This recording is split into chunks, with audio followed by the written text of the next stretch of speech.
Et si je te disais que 10 moments précis ont complètement redéfini le monde dans lequel tu vis aujourd'hui, tes droits, ta liberté, ton confort, tes outils, tout. Ces événements n'ont pas juste marqué l'histoire, ils ont transformé notre civilisation en profondeur. Et certains, tu ne les soupçonnes même pas.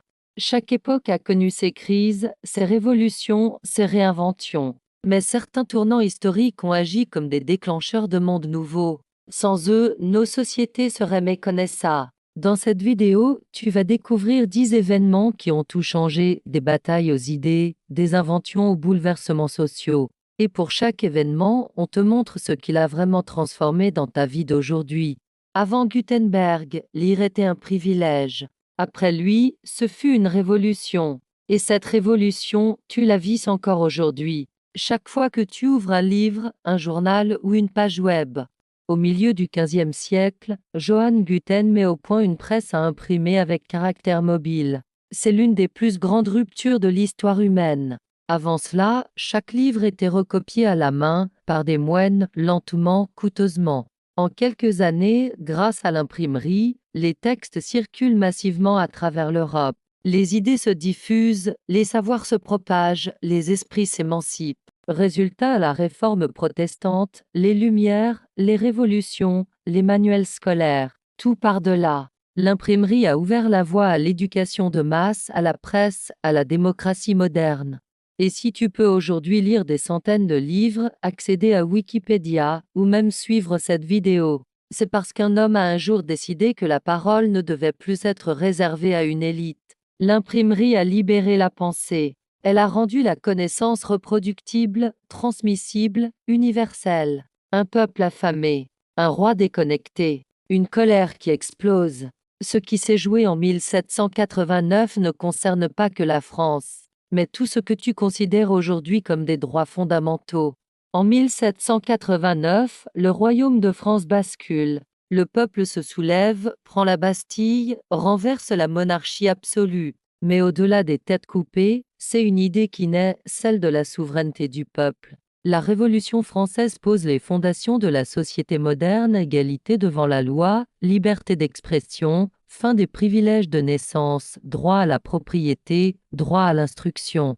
Elle proclame la Déclaration des droits de l'homme et du citoyen, texte devenu universel, repris dans de nombreuses constitutions à travers le monde. Ce bouleversement n'est pas resté cantonné à la France. Il a inspiré les mouvements révolutionnaires en Europe, en Amérique latine et bien au-delà. Aujourd'hui encore, chaque fois que tu votes, que tu contredis un pouvoir, que tu es traité en égal devant la justice, tu es l'héritier de cette révolution. Elle a montré que le pouvoir pouvait venir d'en bas, et que l'histoire peut basculer, quand le peuple reprend la parole. Elle n'a pas été déclarée, pas proclamée. Et pourtant, elle a tout changé, ton travail, tes trajets, ta ville, ta consommation. Tu vis encore aujourd'hui dans le monde qu'elle a façonné. À la fin du XVIIIe siècle, quelque chose d'invisible bouleverse le quotidien, les machines. En Angleterre d'abord, puis dans toute l'Europe, la production artisanale laisse place à la fabrication mécanique. La machine à vapeur, les filatures, le chemin de fer, les usines. Tout s'accélère. Les campagnes se vident, les villes se gonflent, le rythme s'intensifie. C'est la naissance du salariat moderne, du capitalisme industriel, des grandes fortunes, mais aussi de la misère ouvrière et des luttes sociales.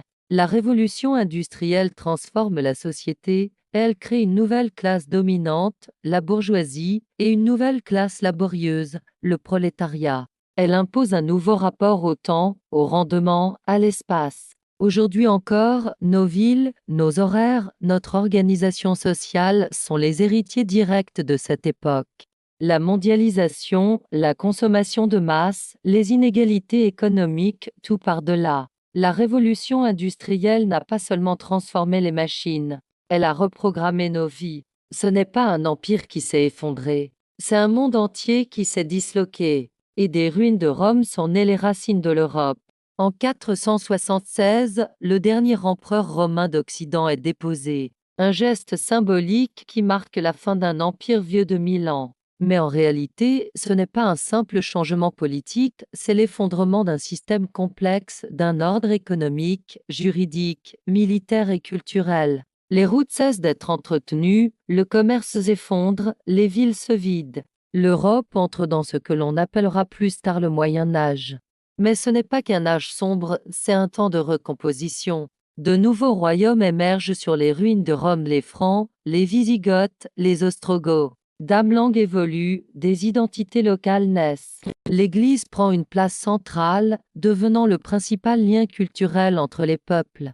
Et surtout, cette chute oblige les sociétés à se réinventer. Aujourd'hui encore, nos systèmes juridiques, nos institutions, notre alphabet, notre calendrier, nos routes même, portent l'empreinte de Rome. La fin de l'Empire romain n'a pas détruit l'Europe, elle l'a enfantée. Ce 12 octobre 1492, Christophe Colomb pose le pied sur un continent inconnu, sans savoir qu'il vient d'ouvrir la voie à la plus grande transformation planétaire de l'histoire humaine. Quand Colomb atteint les côtes des Caraïbes, il ne sait pas qu'il a changé le destin de l'humanité. Il pense avoir trouvé une nouvelle route vers l'Asie, mais il vient en réalité de connecter deux mondes qui s'ignoraient, l'ancien et le nouveau monde. Cette rencontre déclenche une chaîne de bouleversements sans précédent. D'un côté, la colonisation, les massacres, l'esclavage, les épidémies qui décimeront les peuples autochtones. De l'autre, l'arrivée de nouvelles cultures, de denrées inconnues en Europe comme la pomme de terre, la tomate, le maïs ou le cacao. Le monde devient un réseau. Les échanges, les conflits, les migrations s'intensifient à l'échelle planétaire. C'est la naissance de la mondialisation, mais aussi d'un nouvel ordre géopolitique où les empires européens dessinent le globe. Aujourd'hui, notre alimentation, nos langues, nos économies, notre rapport au monde portent encore les traces de ce choc des continents. 1492 n'est pas juste une date. C'est le point de départ du monde moderne. 0 million de morts, d'âmes villes rasées, d'âmes camps d'extermination, mais aussi la naissance du monde dans lequel tu vis aujourd'hui, car de cette guerre est sorti l'ordre mondial contemporain. La Seconde Guerre mondiale est le conflit le plus dévastateur de l'histoire humaine. Mais au-delà des batailles et des crimes, c'est un tournant global. L'Allemagne nazie est vaincue, l'Europe est brisée, et deux superpuissances émergent, les États-Unis et l'URSS. C'est le début de la guerre froide. Mais c'est aussi le moment où le monde dit « plus jamais ça ». L'ONU est créée. Le procès de Nuremberg établit les bases du droit international et de la notion de crime contre l'humanité. La Shoah révèle jusqu'où peut aller la barbarie. En réponse, la Déclaration universelle des droits de l'homme sera adoptée en 1948.